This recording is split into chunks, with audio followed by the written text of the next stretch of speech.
course, we have some breaking news coming in. In fact, it's extremely tragic. The Kerala Wayanad tragedy, that landslide tragedy, 89 people are dead so far. The death toll has mounted. That's the big breaking news coming in. Pinky, my colleague, joining us live.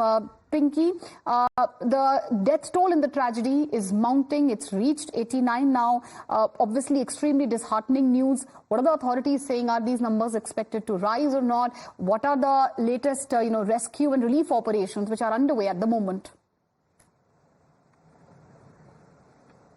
Well, that's a very tragic part that the rescue teams are continuously saying that the numbers may increase of the death toll, in fact, and right now the latest what we get to hear from the rescue teams is that 89 people have lost their life in this tragic massive landslide that has happened in the early morning today, and clearly what we see is 123 people are injured and have been admitted in various hospitals. We are currently driving towards the location where we'll be bringing you all the live visuals of this particular tragedy from the spot.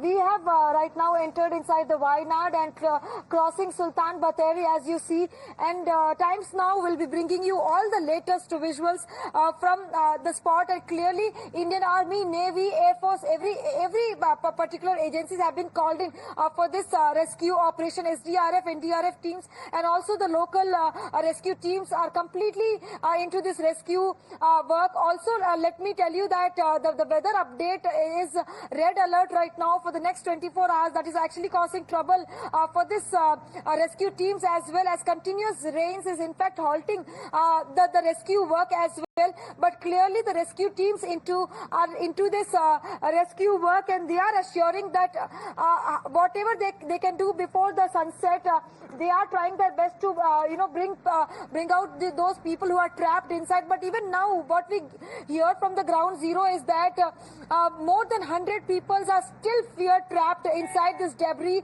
is what we are getting to hear. And clearly this is one of the massive landslide and massive tragedy that has happened in Kerala in the few years, if you see. Back to you.